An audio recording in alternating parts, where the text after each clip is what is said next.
Hello, lacrosse friends, and welcome once again to Inside the World of Box Lacrosse. It really is the world of box lacrosse this time. Adam Levy is in New York, where he generally is. I am in Radotin, section 16 of Prague in the Czech Republic, here for the Alice Rebeski tournament that starts tomorrow. As I speak, the Victoria Leprechauns, a new team to the tournament, are practicing down below. They've got Pete Kubensky in net. They are in the silver group, because they're a new team, so they have a heck of a group. There are some brilliantly difficult silver group teams. I am Stephen Camp, and we are here with ITWOBL. It's going to be a bit of a different show this week, I would imagine. We're trying to make things happen. I was, yesterday I was in the Paris airport.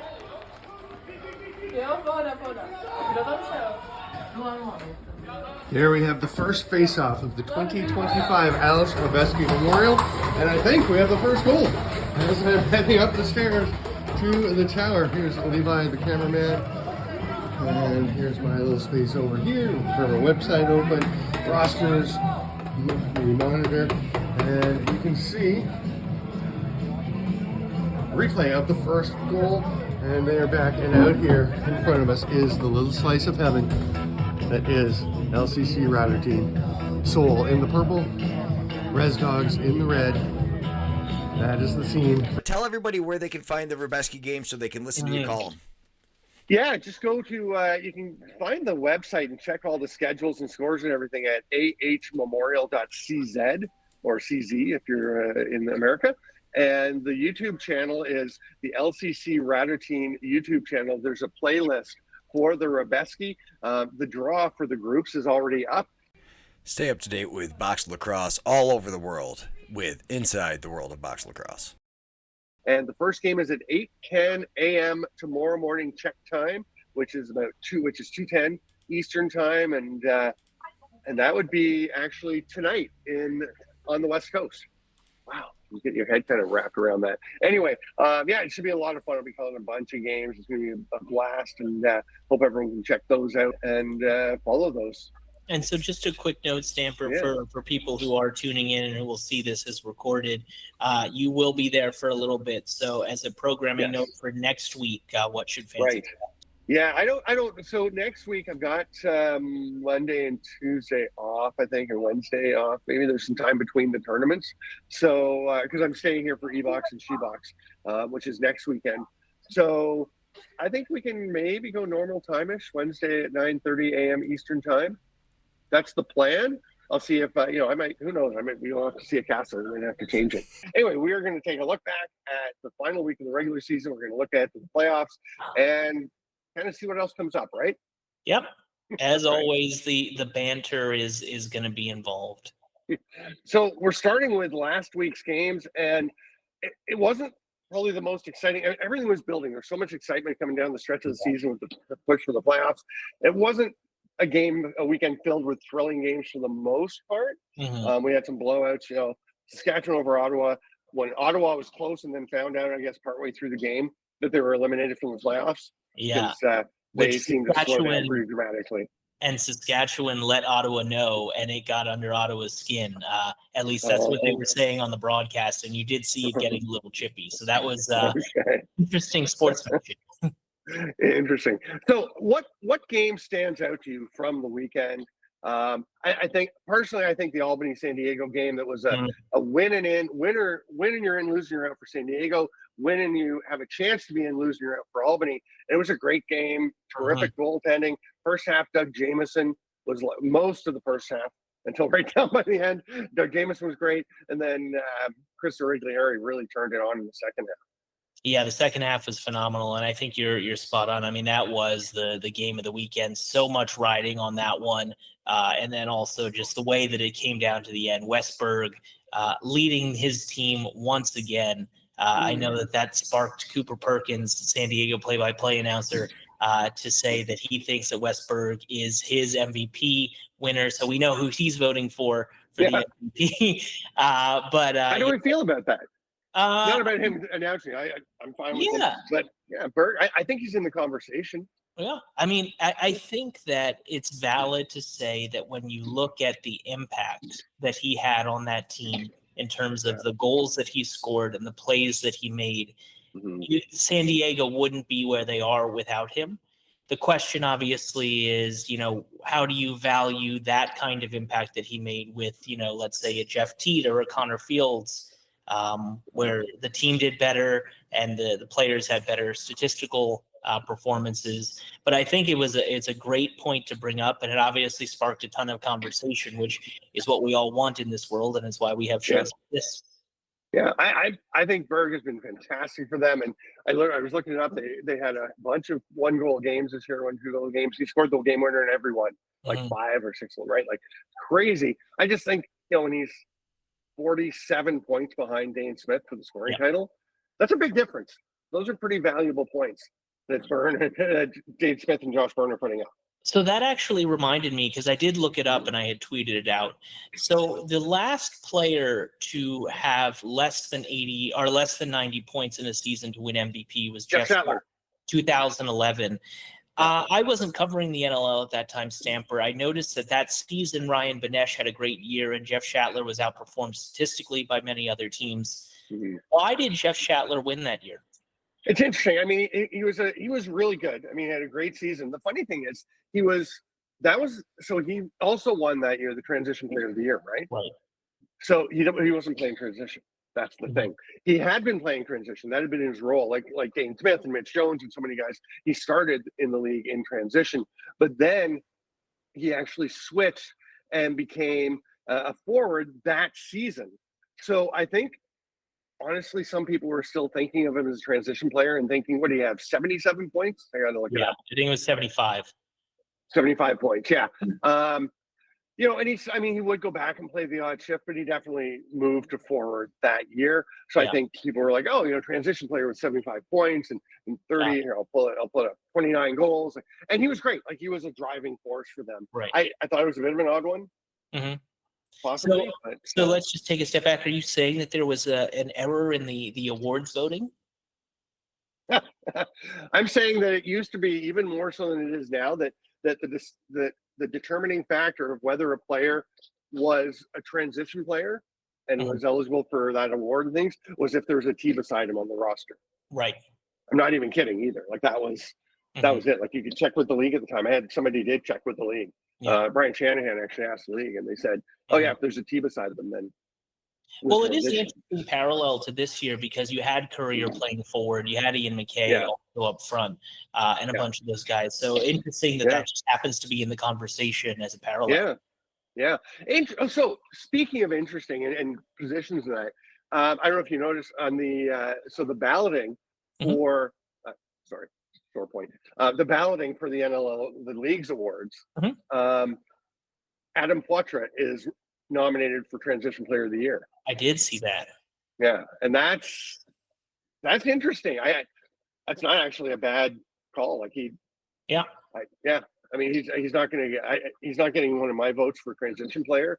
Right. There's so many good transition players, and I do think of him as a forward. But he certainly played the first game at the back door. He played shifts back there, and he has got some Zach Courier in him, right? And he just makes it awfully difficult for teams to get out of their own end. So, I mean, Poitras, I'll tell you, he's on my ballot for Rookie of the Year, no question. 100%. Yeah, and I think that it just speaks to the value that he gave to his team. So really cool to see that. And I don't think there's ever been a rookie that has won 2 awards in the same year. I could be wrong in that, but I don't think so. And I don't think he'll win this year. In 2022 Defensive Player of the Year as well, did he? I don't think so. No. Yeah, so that would have been a guess of mine just because his rookie season was phenomenal. Yeah. I mean, I'm thinking last year, like Owen Grant could have been in a couple of them, right? But he didn't win either one. So Well, see, Stamper, it only took us a few minutes, and we've already strayed into our tangents. Were there any other games from last week that kind of stood out for you? I thought Buffalo, Georgia was an interesting game. I really enjoyed just seeing how we've talked about Georgia being so inconsistent, right? Like, you just don't know from game to game, week to week, what you're going to get, and from quarter to quarter, right? I mean, talk about the game of runs, as we always like to call lacrosse, and they were huge. Like, I'm trying to think, there was two instances where a team scored one goal. Yeah. Georgia was down 10-6 in the third quarter. Started coming back. They get the last 6 goals of the game. They win 14-11. What a huge finish. Huge turning point was Jacob Hickey on a terrific transition goal. Just an outstanding play where just watching that play, his awareness to jump on the ball and take off. He wasn't at the top of the formation. He was back in the defensive zone, right? And he takes off and gets up and gets that ball and just goes and has somebody coming at him. And you can tell how he was absorbing everything, like where everyone was. Is this a good, and it was a good shooting attempt, and he buries it for what turns out to be the game-winning goal. Georgia, of course, last year goes to overtime with Buffalo in the first round of the playoffs. Yeah. I would not feel super comfortable being in Saskatchewan, and Saskatchewan could beat Georgia by 10 goals in the quarterfinals, but Georgia could win that game. And until it gets late in the game, and if I were Saskatchewan, I would not let up if I got a lead. I'll tell you that. Yeah, I mean, that was I think kind of the thing there. I mean, to be up 10-6 if you're Buffalo, and then to have Georgia do what that is. I mean, consistency. You hit the nail on the head. I mean, that's the word that we literally have been using for the last 2 seasons. I did just want to quickly mention, because I totally forgot when we were thinking about other topics. Because the Toronto Rock will not be in the postseason this year, I just have to give a huge shout out to Troy Holochuk for his weekend that he had, because that was phenomenal. And I'm not saying it creates an interesting wrinkle in the off season of what Toronto does for their future. But, that was a weekend where he really proved himself. Only the second goaltender in NLL history, Stamper, to have back-to-back 50-plus save games on back-to-back nights. Truly spectacular. The only other one, can you guess it? I was going to say Matt Vince. It is Matt Vince, of course. Okay. He does everything. So yeah, he likes facing shots. He's always faced high volume shots, right? Because he's fine with facing shots as long as they're coming from where he wants. Right. So that makes sense. Plus, he's stopped a million shots in the league. Yeah. Wow. So I think it goes back to the future. I don't know. Maybe we shouldn't be talking about that in the recap, but I think they go back to the future. I think Nick Rose is coming back. And I think Troy Holochuk backs him up. But I think they're ready. I think Holochuk has shown that they're ready for the next steps as necessary when Nick Rose decides he's done. Yeah. Or they decide for him. I guess not that many players get to decide when they're done, really, eh? Right. No, but it's interesting. Yeah. I mean, we've seen some backup goaltenders in this league who have said, hey, maybe look at me as a starter, teams that need a goaltender. So during our Why don't you talk about that now? Because we've talked about last week some. You say that, and I'm thinking the obvious ones that stand out to us are Deacon Knott and Thomas Kizek, Riley Hutchcraft. Yeah. Greg's going to say stay on topic. I think we covered the ones that we felt needed to be covered. Although I will say that I think some of them, like in terms of Calgary's performance this weekend, I definitely want to touch on that as we look at the games this weekend. So I think that let's do it. Let's finish. Yeah, let's go. What do you want to talk about Calgary? With Calgary, I think first of all, again, like we were talking about Troy Holochuk, Nick Rose came into this club. He was brought in to be that guy, to be that stopper. Was excellent when he needed them to be. Calgary really is being one of those teams that is very, very dangerous. The continuing the continuing success of Curtis Dixon, unbelievable. But so many other interesting players. And actually, when I was doing the write-up and kind of diving into things, Stamper, for our for GM of the year, for our finalists, really thinking about some of those other guys, Tyler Hendricks coming in, and really I think was underrated in terms of what he was able to achieve. There's a lot of young talent, Bennett Smith on there, really talented guys that are very capable to do a lot. And I think Calgary might cause some problems in that first round. Yeah, I mean, they're going to be interesting. I think anytime you have Nick Rose back there, you have a chance. Now, the funny thing, of course, they go out and get Nick Rose, and he hasn't had the kind of playoff success that he's had in the regular season. And that's the thing people talk about. I know Toronto fans will be like, well, we haven't won with Rosie. Maybe we try the next guy. And I always caution people, like, be careful what you wish for. Right. Don't move on from a goalie like Nick Rose. Yeah. Before, without some serious thought. Like, you just don't, there's no guarantee you're going to be in the situation that Rose put you in, and then your new goalie is suddenly going to put you over the top and you're going to win the championship, because Rose has been a big part of their success over the years, even if the playoffs haven't gone quite the way they would have hoped. Wouldn't it be such an exciting redemption for both Rose and for Chiliano if they can prove themselves in this year's playoffs? Could this be the year of those goaltenders who have gotten overlooked or haven't had that success, and they finally overcome that hump? And let's be honest, the teams that they are facing, there isn't one team anymore that I feel is for certain going to win. And if you're facing a hot team and a hot goaltender who's already shown that they can be so good, it's going to be interesting. Mm-hmm. And of course, you talk about Calgary and how they could do some damage. They'll be facing Halifax, who last weekend, I mean, what a game they had against Toronto, where it was really tight, right? That was a close game. I know you look at the final score and you think, well, that's a blowout. It's fine. It finishes at 16-9, but that was a heck of a game for quite a while. And Halifax can be dangerous. And speaking of backup goalies, that was Drew Hutchison playing in net that game, and in a game that was pretty important for Halifax to win. Like, they're not just throwing him out there to get some game time. They felt like they have a chance to win, so they've got him and Warren Hill. I don't know if you have a backup there anymore, if they're just a 1 and 1A. But I mean, we've obviously veered back a bit into the goaltending, but Warren is not going to be at the game this weekend, according to sources we heard. His grandmother had passed away, so unfortunately, or his mother, I'm sorry.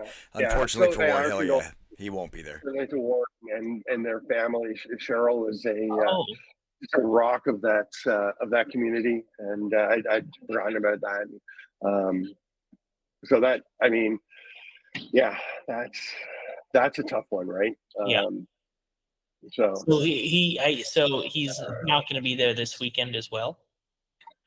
That's what. Yeah, she just passed away yesterday, I think. Oh my! I mean, I was traveling, right? So my timeline was a little off, but yeah. So I guess they'll be having ceremonies this weekend, and that's too bad. That's obviously there are things more important than lacrosse games, even playoff games.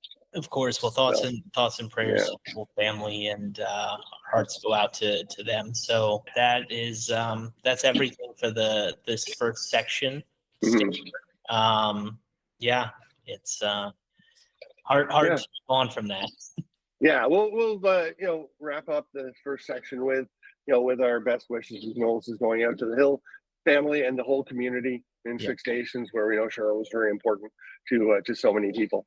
So our thoughts are with them, and we will take a break, and we'll be back to talk more about backup goalies and other things right after this on Inside the World of Box Lacrosse. So very exciting. I actually might be heading off to a meeting. I'm not even sure if I'm supposed to be there for the tournament here in Radokin at the Alice Robeski, but there's a lot going on. I mentioned earlier that Pete Dubinsky is in net for Victoria. There's a lot of players. And I'll tell you, one team that's competing, they're looking for, they won, Purple Rain was the Glasgow Clydesiders who won the championship a few years ago. And they were looking for a backup goalie, hoping to get one of the Czech guys. Backup goalie is a very important position in a tournament like this, where you have a lot of games back to back. And you need sometimes in the NLL someone to step in as well. So let's go to who are backup goalies in the NLL. Does Las Vegas need to start scouring the rosters and trying to bring somebody in? We've got a lot to talk about. We are going to, I guess, continue and kind of expand into our conversation about the backup goaltenders and who shined the brightest during this past NLL regular season. We might even get an opportunity to see some of them during the playoffs. Hopefully not for those teams that want to have a great starting performance, but there definitely were a ton of those names. So, kind of as we were alluding to, Stamper, who's the guy that stands out the most to you? Well, I would say this season, Riley Hutchcraft. I don't think there's any question. I mean, Drew Hutchison's a candidate with Halifax, obviously, and he's going to be starting this weekend, as we talked about. But I mean, Riley Hutchcraft was the starter in Rochester, played very well for the Nighthawks. Had a couple of off games, but I thought he was very good. Rylan Hartley comes back, and Hartley had been out because of injury. They said all along, Hartley is the guy when he's ready, and they stuck to that. And Hutchcraft, willingly went into the backup role, prepared to do what he needed to do for the team. But you look at the stats for the season, and Hutchcraft with a 790 save percentage, Hartley with a 774, and that is skewed a bit by Hartley started slowly when he came back. He had some struggles in his first games back, and then he had the one awful game in Las Vegas, right, where he gave up probably more goals than he made saves. Yeah, I think in that game. So that's going to skew the numbers, and he didn't have a full season to work back up. So it's a toss-up. It's not like Hutchcraft is clearly been better, but I think he's done well enough that teams got to look at him and say, hey, if we need a goalie, we can bring him in. Now, is there a team looking for a starting goalie? Maybe, but you certainly have to look at him. If not as your starter, at least as somebody who can come in and compete for the role.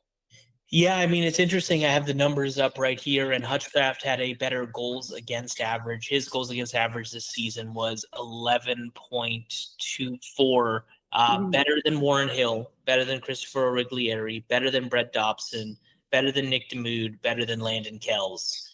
Those guys, all starters. And to step into a role where he wasn't the go-to number one, filling into a spot with a lot of uncertainty.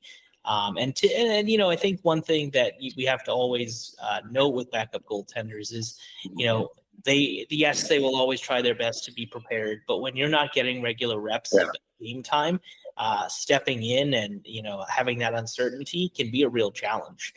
So when you can do so at such a high level, I think it needs to be applauded. And I think we got to the point where Riley Hutchcraft was getting that recognition after some, I guess, moments during the very earliest parts of the season where we were like, oh, well, he's good, but he's not number one. I think he definitely showed that he is. Yeah. So Hutchcraft, we're pretty clear, is the guy who's shown that he's ready to be a starter, has experience, he's a more veteran player. What about if you're looking for a young goalie that you think can come in, that is somebody's backup that, may or may not become available? Who knows? Is there somebody you're going to target to try and go get? I can think of, 3 guys for sure. I mean, top of my head, right? For me, I think that Deacon Knott is my go-to number one for 2 reasons. Not just because of what I know he can do on the floor. He's shown it in junior. He started to show it, and we spoke about it in the Georgia game. He was doing so well for 3 quarters. The game kind of got away from him in that one. But to do that as a backup, a young guy, very little playing time, very, very impressive. But it's also the character that he brings in the locker room, which is what coaches are always looking for. A stand-up guy, studies the game, always is prepared, always is ready for the moment, a great teammate. So I think Deacon's the whole package, and I think that was kind of the idea when Philly drafted him initially. Yeah, and it's interesting, because they had Zach Higgins, then you bring in Nick Damoud, and Higgins has been a stellar goaltender, standout. Damoud kind of established himself, but towards the end of the season, when they had some games they had to win, they were starting Deacon Knott. It's interesting to see what the situation is in Philadelphia. Is Deacon Knott the starter next year? Is Nick Damoud? I mean, you've got that's a pretty good problem to have. What about Deacon Knott's backup at the Minto Cup with the Burlington Blaze? That was Thomas Kajzik. Thomas Kajzik, yes, he stepped in very well this season, which was very appreciated by Frank Chiliano when he was waiting to be a dad. So he was definitely phenomenal, and he's younger than Deacon, right? He's like 20. Maybe by a little bit. He's sorry, we got somebody. Hey, we're just recording a show. Sorry, I'll just be a bit, but am I in your way? You can keep doing stuff. Okay. Sorry, it's the day before the Reveski, so everything's getting set up. We're going to show you a view. Maybe I'll take a little video of the booth that we can add in, and it's a great setup here. But there's lots going on. The broadcast guys are just setting up for the getting the cameras and everything all set for tomorrow. I thought they were done for today, so I thought I wasn't going to be in the way, but I was a little bit. But Thomas Isaac stepped in, and the thing again, overcoming adversity, he gave up 4 goals in 4 or 5 minutes. I don't think it was his first 4 shots, but it was pretty quick in that game where he first went in and was replacing Chiliano while he's off on paternity watch, and Keegan Bell, because they didn't have another goalie on the roster. Keegan Bell was his backup. They're not going to Keegan Bell unless it's really right. I mean, you guys never played net. The shots he took on warm up were his first shots. So kudos to him for jumping in, but you're not doing that, right? So it was ride or die with Thomas Isaac. Yeah, you're exactly right. And looking at that game, actually stepped up in the fourth quarter, only allowed 1 goal to Sam Firth, and then didn't allow a goal over the last couple of minutes there as Saskatchewan had pulled away. And also impressive is that he improved from that game right on to the next one. And so in that short adjustment period, was very impressive. So, yeah, I think he's a very valuable one. And are we now saying that fans of the NLL should be watching to see what other goaltenders Burlington has in store in the future? Well, I mean, maybe they had – because Cole Gervais was there, and then he was actually traded to Peterborough for Deacon Knott, right? And Isaac was with the P.N. Knights Junior B. Their affiliates, the Toronto Beaches, but he they had a bunch of European players went to Burlington as part of that run. Mm-hmm. And then I'm trying to think who they had. Burlington had Callum Lever, sorry, Callum, and your dad, who I talk to fairly regularly. Lever Prera was there, and he was drafted, I believe, last year. He's another good goalie. So they've had a run of goalies. I wouldn't say they're quite at the Orangeville level yet, but they're putting out some good goalies. So yeah, maybe they're a place to watch. Yeah. So are there any other backups that you are looking at? You said you had a few in mind where you're like, okay, this guy needs attention. The third guy that comes to mind is, again, where a player came in this case, Christian Del Bianco came in, and you've got Aiden Walsh, who played pretty well. His play had tailed off a bit before Del Bianco came in, but I mean, Vancouver's not in the playoffs without Christian Del Bianco. They're also not there if Walsh doesn't play as well as he did in the beginning of the season. He's a guy that could have a shot. And the thing there is you've got Walsh, and you've still got Connor O'Toole. He's protected practice player right now. So teams have been signing guys to protected practice player contracts because that way they can keep them.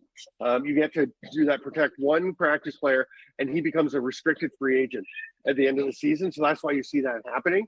All the other practice players are unrestricted. So Vancouver signed him because they had him on the active roster with 3 goalies for a bit. He's obviously a great prospect in the league. So there's a couple of guys. Does Vancouver keep Walsh and O'Toole? I mean, do they both want to stay there? I don't know. Greg has something to say, I think, because that's why he pops up. The most important part of all that was Deacon Knott is the Lax Night champion. So for all the Blue Squatch guys, Deacon Knott won Lax Night with the Rochester Bats. So that is probably my favorite part. Is we get to get highlights of that. Like we got Cam Pylon, who's the Pilon, sorry, yeah. I should have asked him. I actually got to meet the kid once. He seems like a great guy. And I tell you what, he showed up, took over that tournament, completely won it. I mean, it was a different level.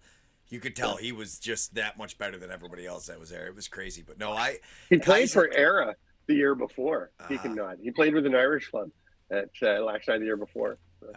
I love getting to learn all these guys' names and see them. So then when you see him come in, I'm like, wait, I know that guy. We filmed him. So, yeah, no, that is huge. Isaac, though, I think to me was just so impressive. Walsh, like you said, this really could have been like the year of the backup for somebody like me coming in and just getting to watch it. And then Holochuk, the way he played. Now I'm watching the Toronto game going, boy, you're bringing Rosie in. What's the age difference? I got to figure this out. I mean, yeah, there was a lot to it this year. And that the backup goalie thing really blew my mind. Yeah. And what is the difference? How Nick Rose is 37, I believe. Yeah, I think that's right. I'm pulling up. Oh, my internet's slowing down. I'm trying to pull up Troy Holochuk. He is 25, so there's an age gap, obviously. Nick Rose, Rose 37. Yeah. So yeah, I mean, 12 years. That's substantial. Little bit of an age that, difference. I don't. Yeah, beyond that, I don't know. I mean, you've got some. I think that Angus Goodleaf is a good backup goalie, but I don't think teams are looking at him and saying, "Hey, maybe we can build our team around him." I mean, he's an older goalie now as well, right? I don't think you're going to be building around him. But are there other guys?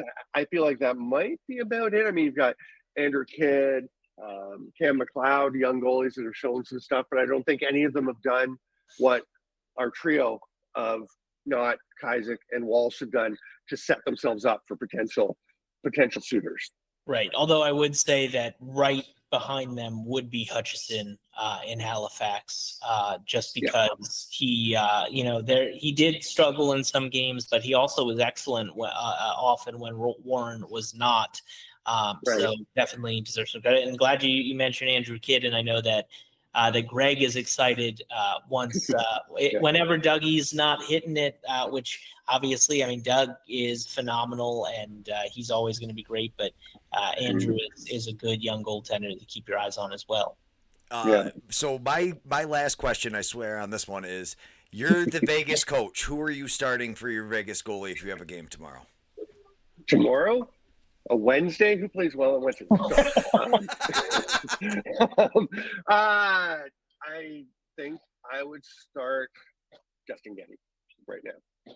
Yeah, I would say the same, but I would also, and we talked about it, I think, last week on the program, I think that it's very evident that Vegas is at a place where they need to find another alternative.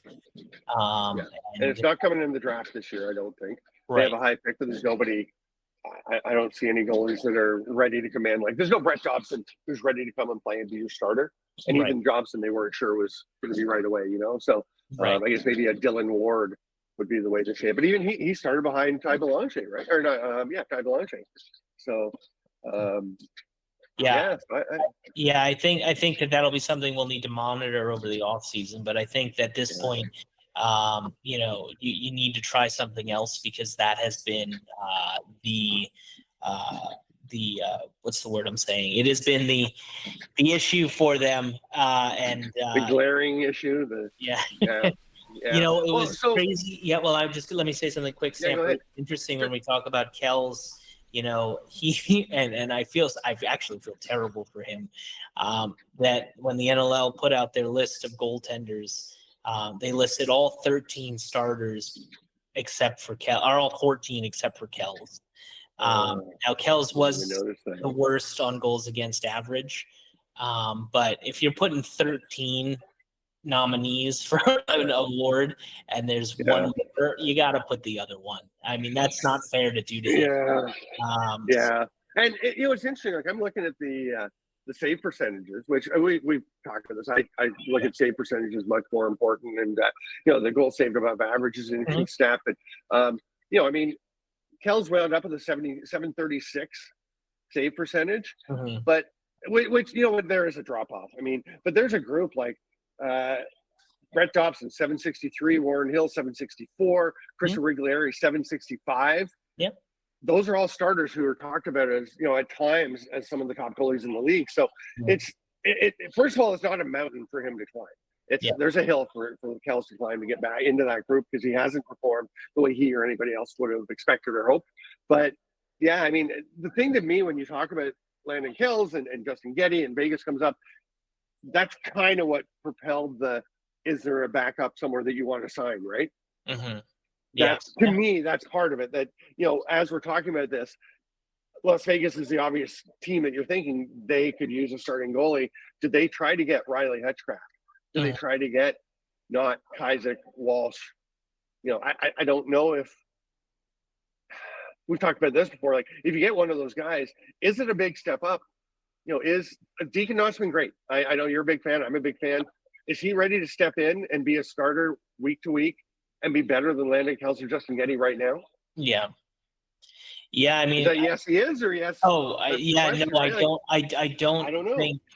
don't think that he is, and I think that not with the records they had. I mean, it's unavoidable. It will forever be in the history books that Las Vegas had 4 wins this year, which is worse than their first 2 seasons. And so their goal differential is way worse. The goals they gave up. I'm actually going to be writing about that, but it's not good. Some of the numbers. What do they say? If you keep repeating the same thing and getting the same results, that's insanity. And expecting different results. Yeah, and in no way is Sean Williams insane in any way, shape, or form. And he wants his team to win. He wants his guys to win. And look, he showed it, and I give him a lot of credit. He made a lot of moves this season, mid-season. There was obviously some changes with Panther City folding. So he wasn't afraid to make those moves, and I think that this season that'll be the same. So it'll be interesting. Yeah, I'm just watching. There's practice going on. The German Shepherds to my right and Wroclaw Lacrosse to my left. I have to get one more plug in here for the Alice Robesky Memorial, which starts tomorrow. The Wroclaw is a team from Prague, but just across the river from the rink here in Radotin. German Shepherds, a lot of German national team guys. They were a top 8 team last year. They were actually a goal away from the Nova Scotia Privateers the year before last, when Nova Scotia won their first of 2 straight titles. So it's such a fun tournament. We've got a guy wearing a Seoul shirt. There's a team from Seoul here, which is, I believe, the first Asian team to take part in the Alice Robesky. I was talking about that with some of their players, and they were saying, I think we're the first Asian team. And I was like, Hong Kong comes, but that's the E-Box. For me, they kind of blend, right? Because we're here. Anyway, I'm way off tangent, but it's been so much fun. Like, we got teams from Seoul, teams that are represented here, nations. There's Finland, Austria, Sweden, Norway is not back this year. They didn't quite make it back. Bunch from the Czech Republic, 7 teams, or 5 Canadian teams, a bunch of First Nation teams, base teams. The Res Dogs, who had a great performance last year, Cody Laforme, almost getting them to overtime with the Green Gales from Clarington, who were a championship contender, when he scored 5 goals in one game, 4 in the last 3 minutes of that game. And just, it was late in the tournament. He was like taking a few steps off the bench, get the ball, and ripping. He was a great shooter. And so much. It's exciting. It's a lot of fun, and we're all getting pretty fired up about it over here. Amazing. Well, yeah, I think that is going to do it for the backup goaltenders section. Although I hope it got you guys excited for the future and the potential of who could be stepping into some big shoes as the seasons roll on. So, Stamper, what do we have? Predictions. Hello again, everybody. We have reached the final section of this episode of Inside the World of Box Lacrosse. It is Humiliate the Host. And I am bringing us in, Stamper, not to humiliate you as my co-host, but I do love seeing those standings in the bottom left corner there. What a phenomenal week of picks, and I think I've proven. I think I've proven to myself that I need to think a lot less about my decisions, and that probably should be for life as well, because things seem to go well when I do that. So I like how you say you didn't bring us into this to humiliate me as the co-host, but you didn't mention about not humiliating me as your vanquished rival in the in the picks. So congratulations to you. I was going to lead us in and say congratulations, Adam had a great week and won it, but no, you were determined that you would be leading this thing. I think I just defined the definition of humble, or was it the antonym of humble? I was going to say, I don't know. Whatever. I've had enough of you, Levi, for now. Let's pick next week. Well, yeah, it's look, it was a phenomenal weekend of action, but we've got 4 great games ahead of us this weekend.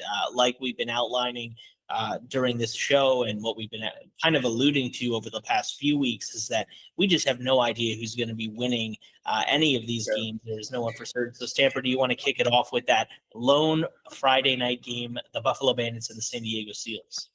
Yeah, and the thing going into this is 3 of these games, I believe it's 3 of these games, the lower seed in this game has beaten the higher seed during the regular season.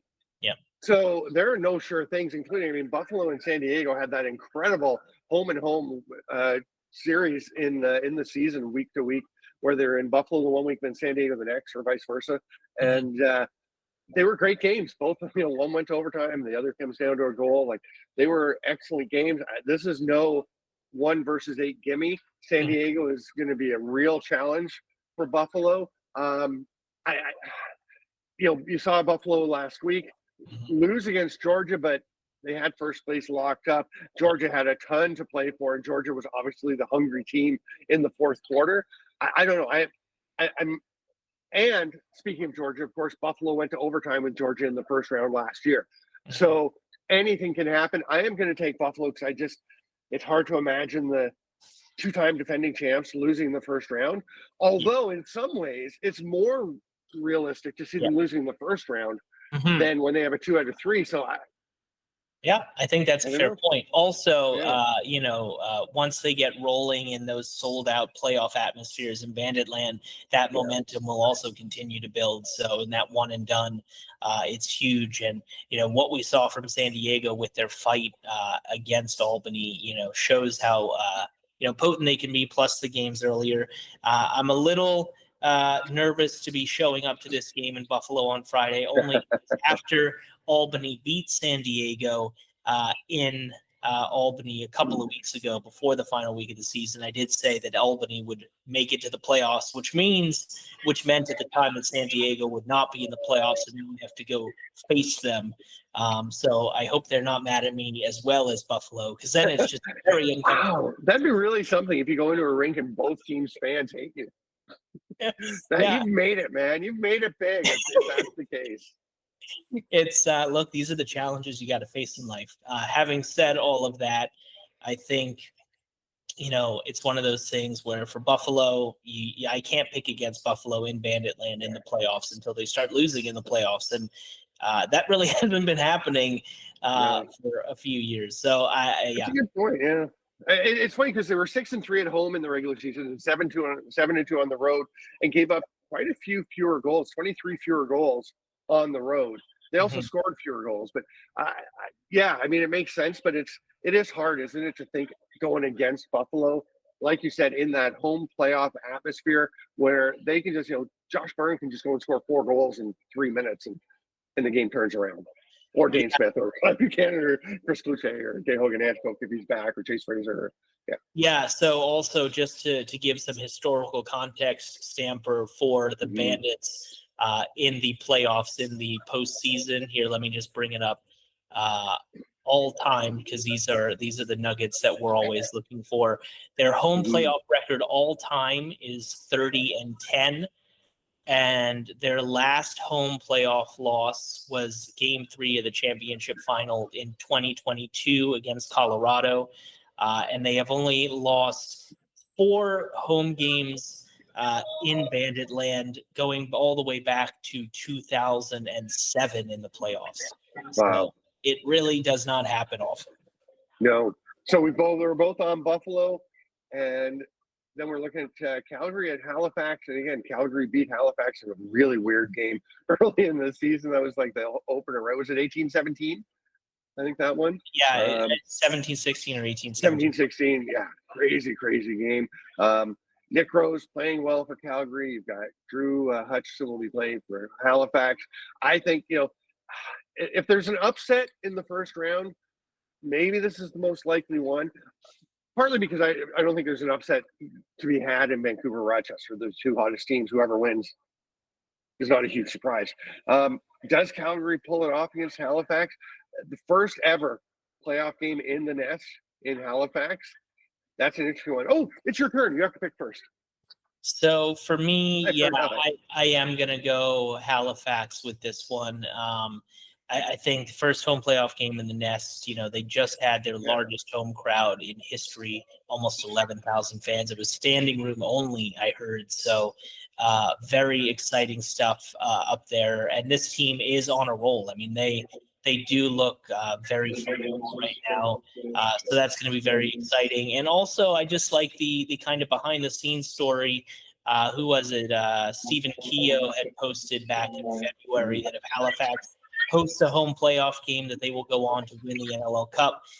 So wouldn't it be nice for us to keep bringing that up for Stephen's sake? A fellow Stephen getting some media attention, I think, is nice. He's also a PH, Stephen, which is cool. Yeah. It's interesting when you think about the different variations of Steve. But yeah, look, I think it's going to be a good game. I think, as we alluded to earlier, is this the year that Nick Rose has a redemption in the playoffs and really steps up? But I think Halifax pulls it off. Oh, that's a tough one. And I mean, I'm going to go Calgary for the upset. There's got to be one of the lower seeds has to win, maybe more. I'll go with Calgary, but I don't know. Halifax is, again, such an up and down. So is Calgary, right? They're both kind of up and down. They can both just take off on you, and they can both have struggles. I feel like Halifax is probably the safer bet, and I just something in me feels Calgary in this one. I don't know what it is. Yeah, I mean, look, stick with your gut. I would say always do that. So our first differing pick in the playoffs. Plus, I came second in the show picking, the season long picking. I'm between this, so that's also pretty good. Top two. I see. Greg, are we competing for a playoff mini trophy? I think that's important for us to know as we head into these finals. I believe that came up during the break that there would be a trophy for the playoffs that we would know about, because we didn't know about the regular season one that you now get. That the pressure is on. But in that next game, Georgia versus Saskatchewan. I mean, I think it's your turn to go first on this one, Steve. Yeah. It's gonna be that's gonna be another great game. It is, and again, Georgia, you just don't know, right, what they're going to do. I mean, what a game we had between these two teams a little while ago. That was a terrific battle when Saskatchewan went into Georgia, and that was actually March 8th, so it was longer ago than I thought. But the 8-7 game, Josh Swada was the game-winning goal. It feels like it just happened, but that's quite a game. I just feel like Saskatchewan has been building towards something, and I think Frank Chiliano is playing very well, and I think that transition game could be really, really critical and drive them to a win. I think Saskatchewan gets this one, their first playoff game in a few years, and first home playoff game for a while. Yeah, I think that Saskatchewan, they've proven time and time again that is the case. That they are very, very good. They've been building up towards it. Very exciting for them. Really great to see that. Yeah, that game about a month and a half ago really does make this one a little bit more interesting. It also, when we talk about consistency with the Swarm, that consistency is something we need to see from Brett Dobson. Has not been consistent and has not been who many of us expected him to be for a whole season this year. I am going to go Saskatchewan. It's interesting. It looks like we are picking the home teams for this one. But in the playoffs, you are the home crowd. Oh, yeah, that's true. You could, the home crowd really does make a difference. And Saskatchewan, I think, is ready to be an NLL Cup contender. There you go. So we're going on to the final game of the season of the first round, the quarterfinals. And you were just saying you're picking the home teams. So a little back and forth here, but Vancouver at home after their big win on the weekend, and Rochester falling to Toronto by a goal. So you're picking first. I assume you're taking Vancouver and taking all the home teams? I was going to pick Vancouver regardless if they were playing on the road or at home. They just look so good right now. Christian Del Bianco. We've had this conversation on and off the air about Christian Del Bianco and if he's MVP worthy. It's very interesting. Also notable in the NLL official ballots that Del Bianco is not listed for MVP, but is listed for goaltender of the year. To me, actually makes me feel like he is going to win goaltender of the year, because I think people are want to put more value on the only place where they can put value on him. That's just my overthinking, which I said I wouldn't do. That's interesting, because I was thinking it would make more sense to me if you won MVP, because playing 6 games, how are you the best goalie of the year? But the turnaround, the 6 straight wins are what got Vancouver into the playoffs. Again, they were 11th when they traded for him and wound up in 4th. So it almost seems reversed to me, but it's about nominations, right? You have to be nominated. Who was nominated for MVP from Vancouver? Hey, Preston. It was Keegan Ball and was Owen Grant? I believe he was. Yeah. But Adam Charlambides might have been on the list as well. Might have been, yeah. But and actually, no, sorry, Keegan Ball was on the list. Spelled Keagan. So, yeah, there you go. Also, while we're talking minutiae on the ballots, Ty Kurtz from Ottawa was listed for the one award. So I'm not sure whether they meant Ty Kurtz from Albany or Reed Kurtz from Ottawa, but that's it. There are going to be things like that, I guess, happen when you put a ballot together.